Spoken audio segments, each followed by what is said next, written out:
Let's check out Twisted World. It's pretty cool.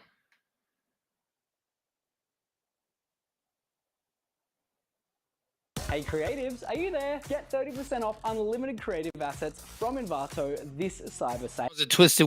That's unlimited downloads from the... What's up everybody, we are back again, and today we're going to be returning to an all-time classic on the Twisted World channel, the man, the myth, the motherfucking legend himself, Jumix. Yeah. I wish I could date 9-year-old. Yeah.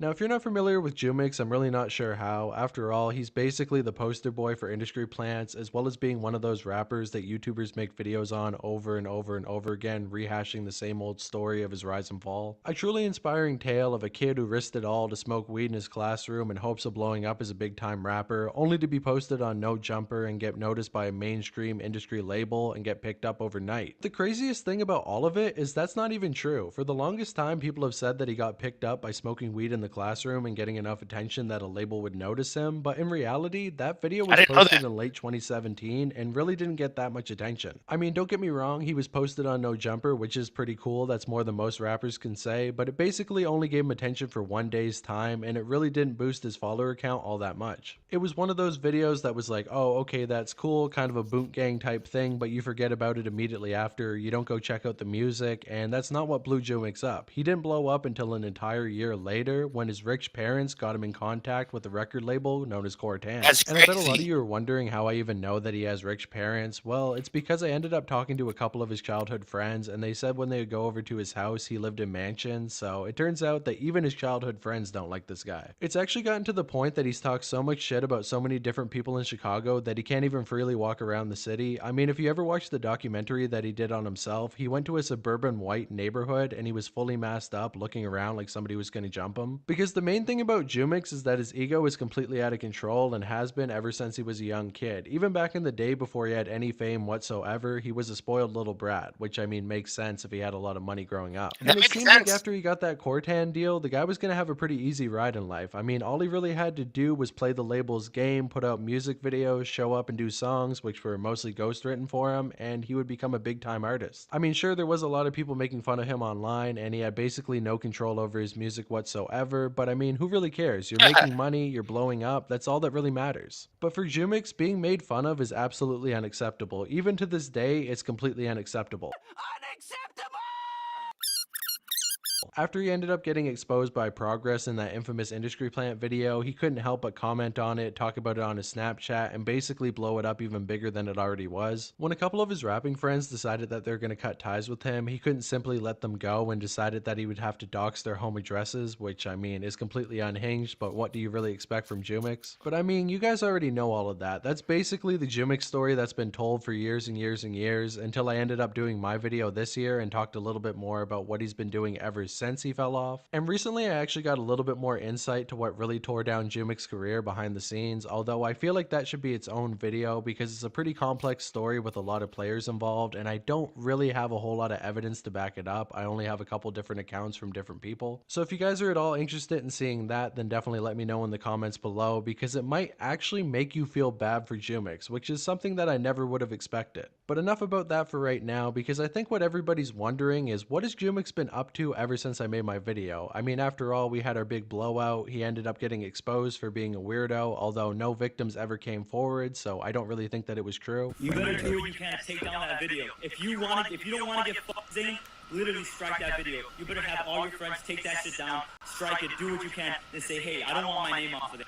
Because if your name's on there, then I'm suing you, I'm suing him. Dude, I don't give a bro. You better do what you can to get that strike off and get that video off. Because if you don't, I'm gonna do what I can too.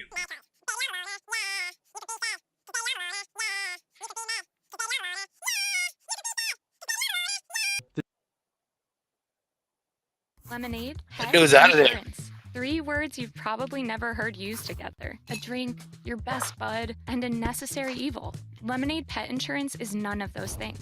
It's an easy way to take care Lemonade pet The insurance. dude said that he was gonna sue me. He ended up calling my phone number and saying that he was gonna kill me, but soon after that, he ended up blocking me, and the Jumix and Twisted World drama completely came to an end. And ever since then, things really haven't gotten a whole lot better for Jumix. He ended up putting out this Oh crap! We documentary got about 10 his people in life here. that was kind of advertised as the never What's up, before told guys? story of Jumix that the YouTubers wouldn't be able to My know. bad, I didn't But the see whole you. thing is basically his dad sitting in a room talking about how when he was a kid, he had really low testosterone and they had to give him injections to make sure that he'd be able to walk when he was Good older. nose was And good. that's Protect. basically it. Found out Yo. when Mark was starting school that Yo, he what's was up, having guys? some difficulties. It's not a recorded video. developmentally. It's live. He Sorry, wasn't guys. talking as much as he should have, and we were told that he perhaps wasn't understanding everything that we were saying, and he seemed to have difficulty understanding multi-part questions, and he wasn't growing as fast as some of the children in his grade. So we took him to the doctor under the advisement of a good friend of ours, and the doctor advised, among other things, growth hormones. I mean, I guess that's a never before told story, but that's probably the type of story that you want to keep to yourself. Imagine if they came out with a new documentary about XXXTentacion and they were like, this is the never before told story. And then half of the documentary was his mom talking about how when he was younger, it was really hard to potty train him and he kept pissing on the wall. I mean, that would be a never before told story, but not a good one. I'm pretty sure the documentary was a little bit rushed. He was probably trying to put it out around the time that I put out my videos because he was getting attention again for the first time in a while. But then after that, he started to fade away again. But it seems like Jumix has been missing our back and forth because it turns out that he's actually been fighting with a TikToker going by the name of Perpy, who ended up posting a video on TikTok talking about his entire career. Jumix has one of the saddest fall offs of all time.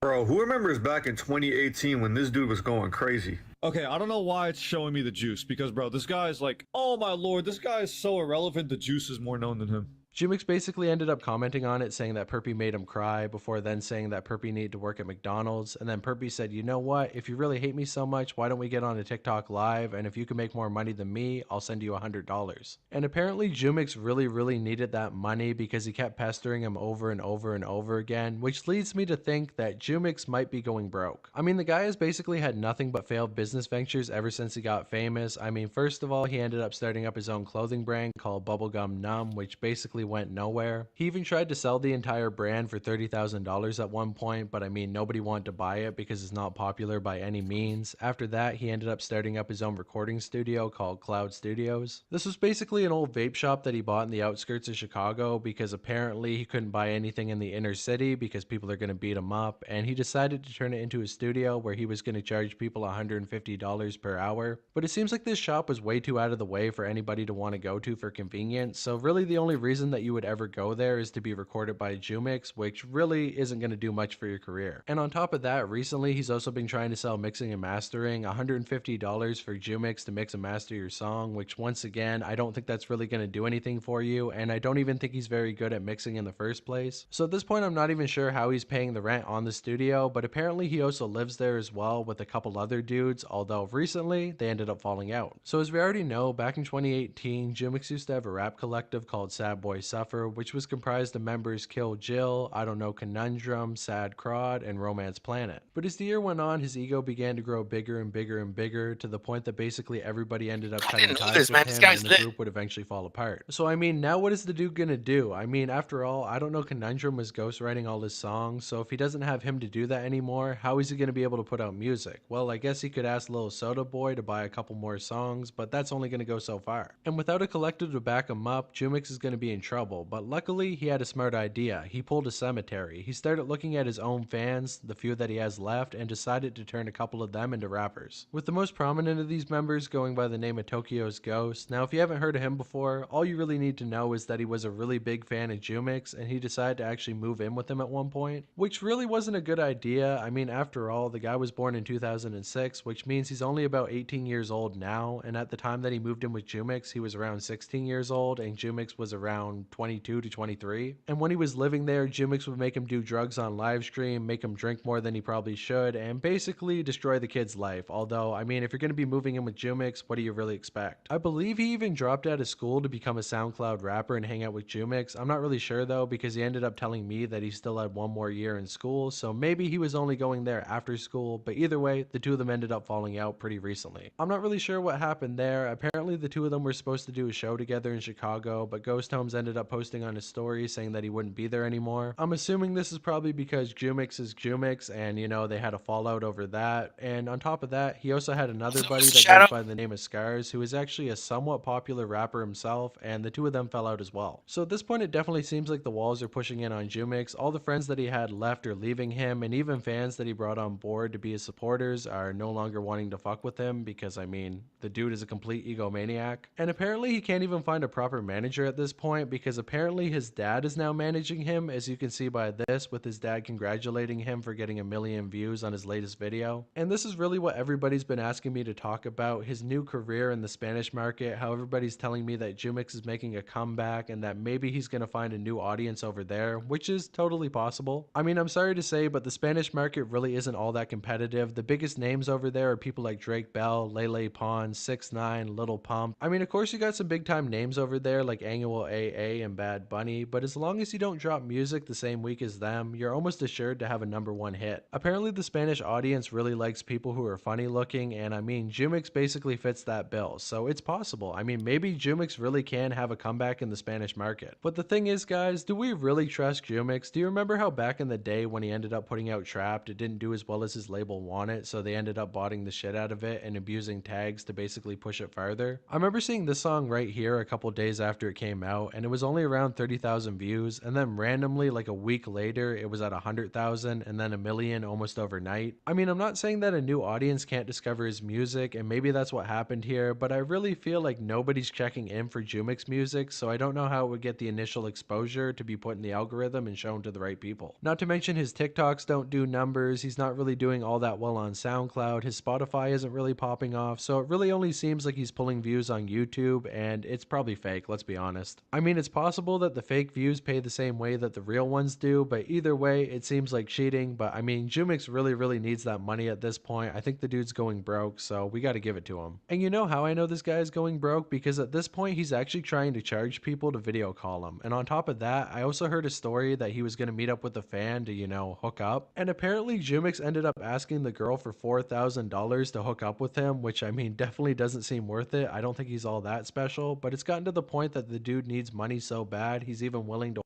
out. Hey man, a bag is a bag, a win is a win, but I mean, dude, if your music's doing well enough, I don't think you're going to be pulling antics like this. And if all of that wasn't bad enough, it also turns out that Jumix recently went to a NASCAR Allo show in Chicago, and apparently he was sitting in the bathroom taking a shit on the toilet, and a couple people pulled up and tried to jump him. Apparently even NASCAR Allo wanted to take a swing at him, and if you're wondering why, it's because Jumix ended up putting out this video right here called Parasite, which is basically a 1-to-1 parody of NASCAR Allo without any credit to him. I ended up talking to somebody who was actually at the show, and he gave me an account of what really went down, so I'm going to play that right here.